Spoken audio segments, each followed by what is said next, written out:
Hey everybody, welcome back to the Incarnation Devlog. This is Corey with Symbiotic Games, and let's get right into it. Today I'll be talking about the different systems and mechanics that are already implemented or will be implemented in the near future to kind of complete the core gameplay loop. So first I want to talk about is some of the player agency that I have going on in the game. These are things that directly shape like the player's experience and just kind of how like what's going to happen throughout their entire gameplay and what's going on around them. So first and foremost, a lot of people have questions about what kind of stuff is going on in the game with like regarding the inventory and equipment and stuff like that. So for player agency reasons, we have an inventory system that's kind of like Diablo, where it's grid based and specific items take up specific slots in that grid.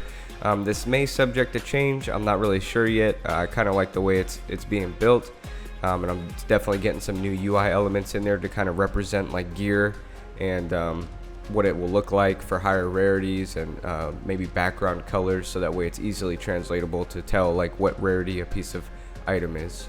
So paired up with that, we do have armor and equipment, specifically 5 different armor slots, 2 rings, and 2 weapons, or let's say shield. Sometimes that secondary weapon slot won't have anything if you're holding like a spear or a staff or a 2-handed weapon like a battle axe or a great sword, stuff like that.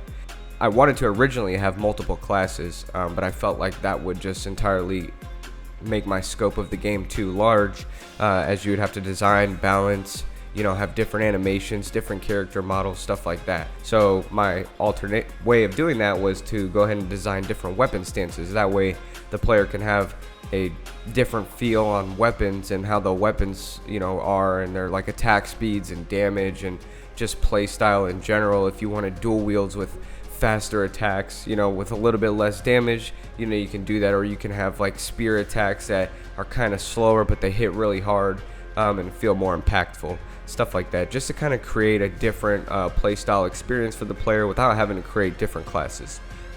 We pair that up with the abilities that is also part of the player agency, and that's like stuff that they can unlock throughout the core gameplay loop, and some of the mechanics.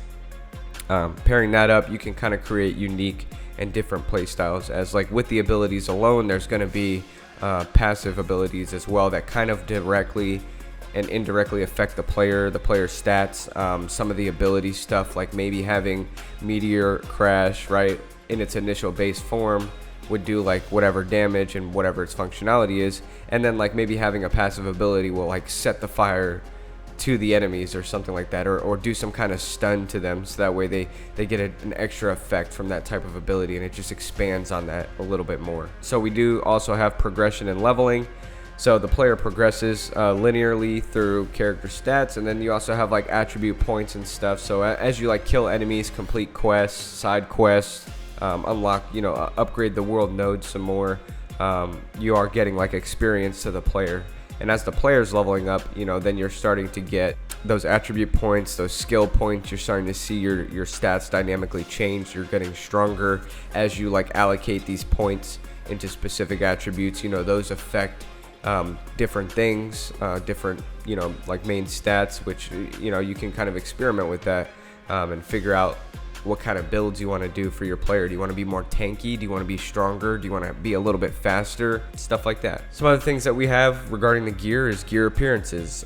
So for the different types of weapons and equipment, I'm going to try to go ahead and make it to where like those that like will dynamically affect the player's look as well. Like certain pieces of gear will look different. You won't have like a character that has like a static mesh or a skeletal mesh and then like all his equipment is the same throughout the entire game. Whereas like the gear and weapons only affect the stats and not really what the player looks like. So we will have like different weapons that change dynamically. Paired up with this, we have the main quest line, side quests and achievements in the game. So these are directly tied to the story, whereas side quests might have like little flair for things that we want to design and just kind of like add in some extra story outside of what the main story is talking about. I really do want to get into the main story for you guys, but I don't want to give away any spoilers or it's really unique and it's really hard for me to kind of like explain it without giving away the entire story and like some of the stuff that you'll discover as you go through the game. But just to kind of like touch up on it a little bit, basically you are a hero, right? And I don't want to go into the theme or anything like that, but you're a hero who ends up in a specific dimension, and in this dimension you actually lose your memory and kind of have like an amnesia, but at the same time you also kind of know where you are and kind of remember slight things, but not to like the full extent. So as you like play through the game and go through the main quest line, you start to recover these memory shards, and these memory shards are what are like indirectly giving you some of that player agency. You know, like some memory shards might grant you a stat buff, some memory shards might grant you abilities that you can't unlock without getting those specific shards or completing that specific quest, stuff like that. And then as you get those memory shards, you start to kind of unfold the story around you, what's happening, why you're there, why everything's occurring, who the main antagonist is, who you are yourself, you know, and that kind of unfolds. So, you know, we're going to kind of interpolate that through the main quest line itself, and then the side quests will have like just different things that we want to do that's tied to that main theme and that background that we have. That's just something I'm going to go over later in a specific devlog, and kind of have a devlog only for the story itself, and what direction we're going to take it. So that's pretty much going to be it. Love talking about the player agency. This is things that, like I said, they directly affect the player and like kind of mold the experience for them, and I can't wait to touch on that more when a lot of this stuff gets more polished out. Again, thank you for coming out and watching the devlog and taking your time to kind of support Incarnation and the development. We are a small team, and we're trying to do our best to create just a fun gameplay experience for people to play, download the game, and say that they genuinely enjoyed something unique.